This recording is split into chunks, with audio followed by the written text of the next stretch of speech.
and welcome back to my channel, and welcome to my channel. If you're new here, I'm Johan, and today I'm going to talk to you about 5 ways I've changed my shopping habits. So if you like this type of thing, don't forget to give this video a like and do subscribe to my channel because it's free.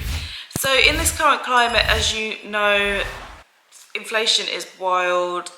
Gas prices, petrol prices are higher than ever. Heating your home is expensive. Thank goodness we're going into spring, summer. And I have started looking about how I spend and things that I don't want to compromise on and things that I can compromise on, so I can just live a bit more with purpose with how I'm spending. So as a household, we have obviously 2 children, and they are also in probably critical times of their lives as well, when they take the next steps in either schooling or sport or music or all the hobbies that they do. So it's starting to think about how I can change my spending habits just to future-proof us. And whatever your situation is, whether you're in a really good situation or you're just wherever you are financially, I think it's always good to take stock, and that's what I like to do regularly anyway, just to take stock, see where I'm spending, what's a more sensible way of doing things.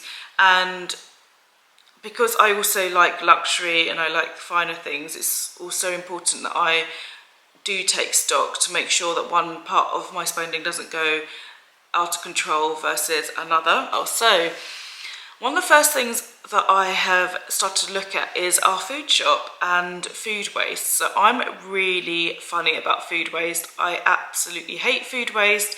If something's going, I will eat things that are past their sell-by date. I'm not that person, like best before and sell-by dates, that kind of thing. As long as it's not mouldy or it's going to make somebody sick, then I will eat it, and I will put it in food or cook it in food and that kind of thing. And if it is getting passed, I will always pass things on. So, for example, we had some friends over yesterday and we made a big breakfast for everybody, like a brunch. We don't drink juices in this house, orange juice, apple juice, anything like that. So rather than throw things, I will say, does anybody drink juice here? And they can take it with them, because I just really don't like food waste. But the way I've changed my food shopping is that I used to regularly order from local farms, so meat produce. There's a farm that I really like called Piper's Farm, and I would order from there, and that would be there for like 2 months, and then order again. I've got a friend of mine who actually goes to central London to do his meat shop, just because it's wholesale, and then again you can spread it out through the month. And I think I got a bit lazy with doing that and not thinking ahead about how we're eating and what we're going to do. And actually ordering from the farm, the prices sometimes seem more expensive, but actually in the long run I find it cheaper, and the quality is so much better because it's all grass-fed, grass finished, or natural diet for chickens and stuff like that. So no battery or cage or anything like that, they're just pasture raised.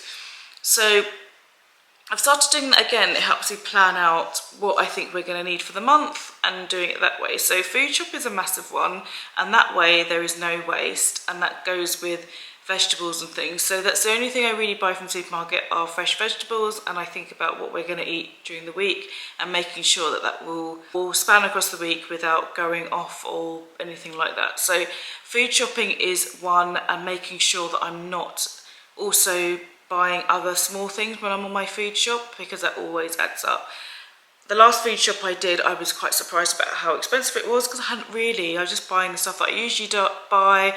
And then I looked at my receipt and I was like, oh my gosh, I spent quite a lot this week, and it was more than double that I would usually spend on a food shop. And that's just because I just started getting complacent about buying food. So that's a big thing as well.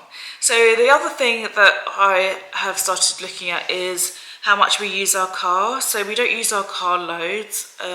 Everything is really local to us. It's walking distance, which is great. But also there was a bit of a habit of doing the school drop-off by car, and that was partly because for other reasons as well. But it's just getting back into that habit of not doing short journeys by car and actually walking. I'm in walking distance of like parks and like coffee shops and Waitrose and that kind of thing. So there really isn't a massive reason why I need to use my car unless we're doing a big shop or something, or going something that we're a bit further.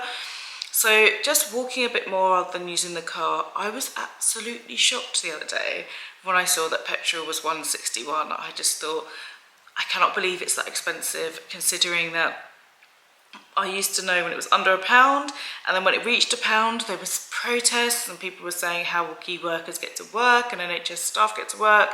Obviously, like everybody else, there is a fear that you just don't think it will go down, because if people pay it, then why would they reduce the cost? So there's always that worry. So walking to more places for me is just something that I'm going to do now, just because it was something that I was doing before anyway, and I just got a bit, circumstances changed and I had to use the car a bit more, and then I didn't get out of the habit of not using the car. So walking to more places is definitely a priority.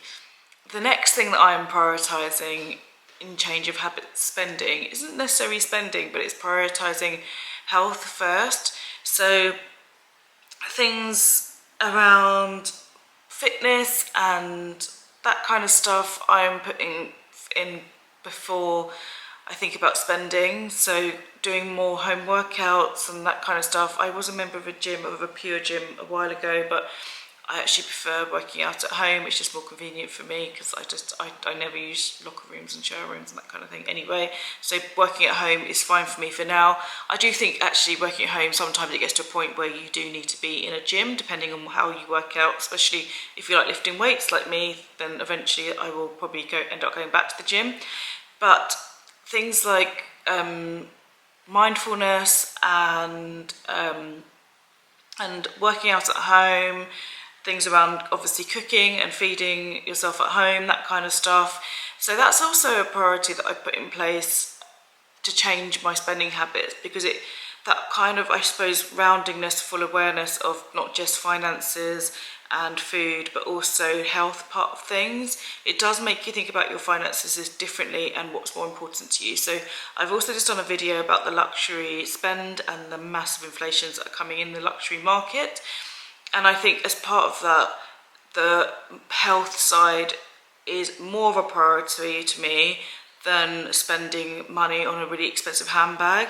It doesn't mean that I don't want that bag. I definitely still want the bags and things in my wish list, but it just means that I'm going to prioritise health. The next thing that I am changing, which I've actually changed a long time, so this is just something I'm just going to continue, is just the way I shop for clothes and fashion. So I used to, I would say, be really addicted to shopping. And it's funny because I'm obviously doing this channel, which is beauty, lifestyle, fashion, all that kind of stuff. And I love fashion, but I used to shop so much. I used to be the owner of over 300 pairs of shoes, and just my wardrobe is bursting, that kind of thing. And I don't shop like that anymore. So what I do, for me, this is what I do. I love Zara. I also really like H&M. They're fast fashion shops, but so I don't like to shop in them very often because of the environmental impact it means when you're shopping in those shops. I also don't want to demonise, I'm not that person that likes to demonise fast fashion, because I think there is a place for it in society and we all can't be these. It's really difficult because I want to be environmentally aware, but I'm also aware that being environmentally aware does come as an expense at the moment. It doesn't work for everybody to be that person that can say, I'm only going to buy garments that are made locally and etc with the best materials and stuff, because it doesn't work like that for everybody. And I think it can be really quite patronising when some influencers go down that route, because it's just not the reality for everyone. Some people, they just have to shop in these places. I suppose it's being sensible about the decisions that you make and making sure that you're trying to pick items which are, because there is always a range in these shops that are just made with better quality. There's a really good TikToker, if I can find her name. She just keeps reappearing on my For You page. Just don't follow her, but she goes to these shops and picks out items and shows you where the ones are poorly made versus ones that are well made, and just helps you make that bit more of an informed decision, which I really like, because she's not like demonising these shops. She's also telling you where you can buy better, more sustainable items, but she's also showing you that you can buy quality from these shops. If you look really carefully, it just takes more time. So I will try and link her below. The way I shop now is very, very different. So what I do is, for example, Zara, so I have everything here in a wish list item, and I just click on things as I go, things that I really, really like. There are things that I will buy full price, which I know will sell out, and I just want it now. For example, this jumper, I knew it would sell out, so I bought it straight away at full price. But what I'll do is I will go through and just put things on my wish list and wait for the sale, and if I still feel a certain way about it when the sale comes, I will get them in the sale. I don't really like to buy them full price, partly because I've bought things with Zara. Zara sales can be absolutely mad. You have to get them straight away, but you can buy something which is £200 for Zara and it will go down to like £20. It's absolutely, and the idea of buying something that expensive from Zara and then it going down to that little, actually, that makes me feel sick. So I always get things in the sale with Zara. Similarly, I get it from H&M. Usually they do members discounts at 20% off or pre-sales and stuff like that. They don't do sales as often as other stores, and that's how I prefer to shop. And I also do the same thing with the children too, because they're constantly growing, so that's what I do for them. So I don't shop all the time. Although I am a channel that likes to talk about shopping and fashion, that kind of thing, that's why I show you a lot of items on screen and things to look out for rather than practically having them in my hands. And if I have them in my hands, it's for a reason. It's because I don't shop as often as I used to shop.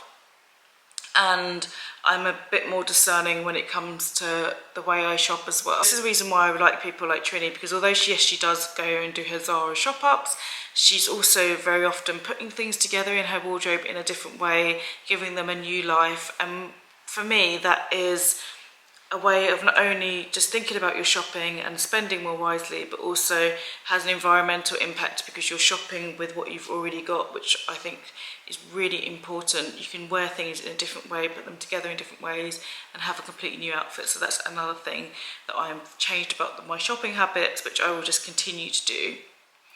And the last way that I've changed my shopping habits are picking experiences and subscriptions over just things.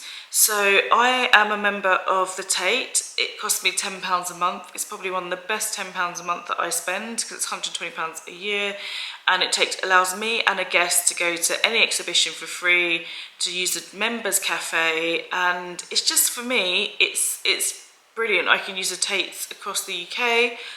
And I've seen some great things already this year. I've seen the Infinity Rooms, I've seen the Caribbean collection, I've just seen the Surrealism, and for me, I think it's just experiences over actual physical things, because I know that that will be better for me in the long run. I'm also a National Trust member, and I think that's about £10 or £12 a month as well. And that as well, it means I'm getting outdoors. I love the houses. I can do it with friends. I can take friends with me. I can take the kids with me, and like treat my other friends and take them as well and their kids. So again, it's experiences like that. I would also rather have an evening out or a night out than actually physical things. So nights out either less often or more often than have physical things at the moment, because I think where the world has opened up, and the UK has basically, we've got no COVID restrictions at all. You don't even have to self-isolate if you do have COVID in the UK. I think it's just they're asking people to be sensible. It means that now things have opened up, you can start feeling and living life a bit more. So, well, a lot more, just like you were before. So the idea of having experiences over stuff has really stepped up for me. The next thing for me is travel. I renewed my passport. I have a blue passport, which is really sad, but I've got my blue passport now, and I really want to just get out and do things more than I do actually want to have kind of physical things at the moment.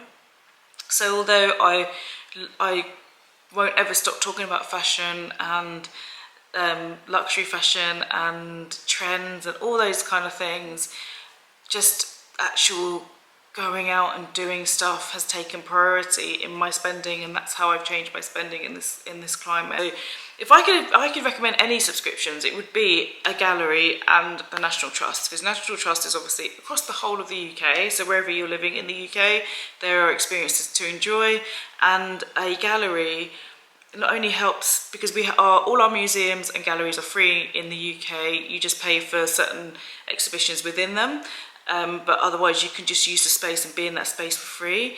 And if it helps the gallery when you subscribe and become a member, but it gives you another place that do you know what, we're not doing anything this afternoon, why don't we go and do this, or let's go over here. And that means there's always something to do, and art's always inspiring. It's always nice to be in that space. Take a sketchbook. If you've got kids, you can go and recreate some of the drawings in the sketchbook, or if you're just an art lover yourself, you can go and do that, sit in front of your favourite artwork, feel inspired, that kind of thing. So I just think those sort of subscriptions over physical things are just another way that I've changed my spending habits in this time. So I hope this has given you some ideas of things you can do around your spending, just different areas of your life that you can look at, just to make yourself not focus so much on the idea of lack, but using what you have around you to kind of future-proof yourself, and also just gain a new perspective. I think that's always really important, and it helps us grow. If you've got any ideas or share any wisdom that you've got below, because I think this is a really great topic that we can all share and learn from, and I will see you in the next video. Take care.